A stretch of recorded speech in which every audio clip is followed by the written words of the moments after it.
Unable to stand after the accident, I called my mother for help with my newborn twins. Her answer, "I have a golf trip. Deal with it." She hung up and blocked my number, so I hired a nanny. But the day my mother came back, she learned a very hard lesson about crossing me. My spine was fractured in 2 places. 2 bassinets sat inches away. My newborn twins were screaming, and I lacked the physical ability to sit up and reach them. Every movement sent fire down my legs. I gripped my phone with shaking fingers and dialed my mother. I just needed her to come for 1 single week to help me keep my children alive while my bones fused. She answered on the 4th ring. Her voice dragged with heavy annoyance. "Good Lord. Natalie, you always know how to ruin my mood. I have a spa day and a tea time booked in South Carolina. A broken back just means you need to lie still. The nurses can hand you the babies. Deal with it." The line clicked. Dead air. I dialed back immediately. Straight to voicemail. She blocked me. I swiped to her social media page.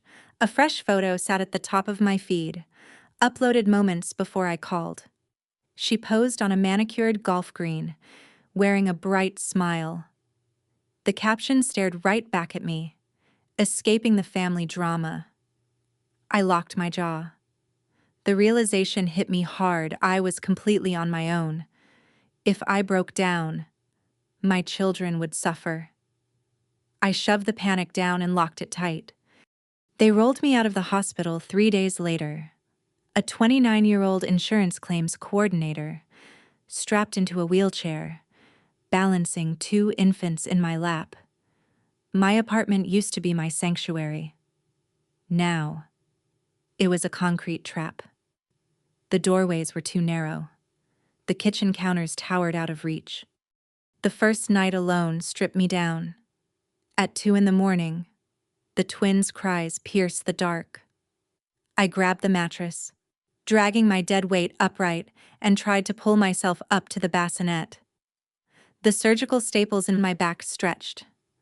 White-hot fire ripped through my spine as warm blood seeped into my bandages. I collapsed onto the floorboards, biting my lip to stifle a scream so I would not terrify them. Blood family was a cruel joke. I dragged myself across the rug to my laptop. My savings account read exactly $25,000, the down payment for our future house. I took a deep breath and transferred every single cent into my checking account. Survival was not cheap. Joanne Brooks walked through my front door the next morning.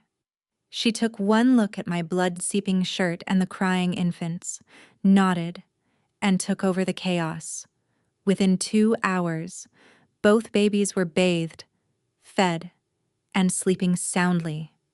She became the hands and feet I no longer had. That afternoon, Thomas Hayes knocked. He was just a neighbor and physical therapist. He brought a box filled with hot, home-cooked meals, checked my bandages, and adjusted my wheelchair to ease the pressure on my spine. He asked for nothing in return. The contrast made my stomach churn. Hundreds of miles away, my own flesh and blood was posting selfies for her country club friends, ignoring her paralyzed daughter. Meanwhile, a professional nanny and a neighbor were keeping me and my children breathing. Every dollar draining from my account bought my children safety and time to heal. Underneath the exhaustion, the panic hardened into something solid, ice cold. The illusion of my mother was finally dead. Day 4 arrived with a sharp pounding on my door. My mother strutted into my living room like she owned the building, with Aunt Carol trailing behind her. They wore pristine tennis skirts, smelling like expensive perfume. My jaw tightened. My mother ignored my broken spine entirely. She walked past my wheelchair, yanked the power cord of the infant breathing monitor from the wall, and plugged in her phone charger without missing us a beat. A dangerous fury pooled in my chest. She marched into the kitchen, pulled out the meals Thomas had cooked for my recovery, and started eating them. I spun my chair to face her. "You sit in a chair all day," she muttered. You hardly burn enough calories to need a hot meal. You should be losing that baby weight anyway. She tossed the container into the sink. Time for a photo for the club ladies, she announced. She marched toward the bassinets and reached down, preparing to yank my sleeping daughter out of the blankets for a selfish prop. I slammed my hands against the wheels and rolled my chair directly between her and the crib, blocking her path. Her face twisted into a furious snarl. She slammed her hands against the armrests of my wheelchair and shoved me backward with all her strength. I flew backward, the wheelchair slamming brutally against the doorframe. The impact shattered through my broken spine, instantly ripping my fresh surgical stitches open. I collapsed onto the floorboards in agony. Aunt Carol looked down at my bleeding back and sighed. "Come on, Natalie," Carol whined. "Just endure it. Your mother is under a lot of stress right now. You are making a huge scene out of a little push. Stop being so dramatic. We are family." Joanne burst into the room. She took one look at me bleeding on the floor, and her eyes turned lethal. She planted her solid frame directly between my broken body and my mother. "Get out," Joanne growled. My mother scoffed. "You are just the hired help," she hissed. "You do not speak to me that way in my daughter's house. I am the one keeping these children alive while you play dress-up." Joanne fired back. "Walk out that door right now, or I will physically drag you out by your hair. And I promise you, I will enjoy it." My mother and Aunt Carol fled into the hallway, slamming the door behind them. Joanne knelt beside me, pressing a clean towel to my bleeding spine. Blood means absolutely nothing. Loyalty is everything. Joanne finished taping fresh gauze to my back. I rolled my chair toward the wooden desk. The top drawer hung open. My private mail sat scattered. The envelope from the insurance company was ripped open, exposing the settlement paperwork. $250,000. My mother never cared about taking a photo with her grandchildren. She used that altercation as a smokescreen to hunt through my apartment for the payout. I grabbed my phone and called her. She picked up, country club jazz and clinking glasses echoing through the speaker. I confronted her about the opened envelope. She laughed. "That $250,000 belongs to me," she hissed over the phone. "You are completely paralyzed. What if you die? What if you can never work again? It is my money for raising you. I am taking half for my troubles and putting the rest in an account I control." I kept my voice dead level. I told her she had absolutely no legal right to touch my children's future. "Go ahead and sue me. Natalie, let us see exactly who the judge believes. You are a crippled, unstable single mother popping heavy painkillers in a tiny apartment. I am a highly respected South Park socialite with endless resources. I will have you declared mentally and physically unfit. I will take full custody of those twins. And then, I will take every last cent of that money anyway." The line went dead. She thought she had backed me into a corner. She forgot what I do for a living. I investigate insurance fraud. I build traps for greedy liars every day. I picked up the phone and dialed my attorney, Rowan Bennett. I needed her to walk right into a snare. Rowan drafted an emergency disbursement notice. It stated the $250,000 cash check was ready for immediate pickup, explicitly requiring a designated cosigner to bring their ID and sign the release form in person at the law office. I printed the fake notice, crumpled the edges slightly, and shoved it halfway into the kitchen trash can, leaving the high-dollar lettering perfectly visible. 2 hours later, my mother texted, demanding to stop by to pick up her charger. I unlocked the front door and rolled my chair into the bedroom, out of sight. Heels clicked across the kitchen floor. Paper rustled from the trash bin. Seconds later, the front door slammed shut. I rolled back into the kitchen. The bait was gone. She planned to forge my signature on a power of attorney form, walking right into a major federal felony convinced she had outsmarted me. Brenda strutted into Rowan Bennett's law office with Aunt Carol flanking her. She marched straight to the desk, slapped the forged power of attorney document onto the wood, and demanded the check. Rowan inspected the wet ink, gave a curt nod, and pressed a button under his desk. The door swung open. I rolled my wheelchair into the room with two uniformed police officers at my sides. Thomas and Joanne stood right behind me. Brenda froze. The smug smirk slid off her face as the color drained from her cheeks. Her eyes darted wildly toward the officers, then to the forged document. She was completely trapped. I locked eyes onto hers. Did you really think an insurance fraud investigator would leave a $250,000 disbursement letter in the trash? That signature you just handed over is a Class 1 felony? Aunt Carol lunged forward. Natalie, please. She begged. We are family. She just made a mistake. She was trying to help you. Please just let this go. Do not ruin her life over a misunderstanding. I spun my chair toward her.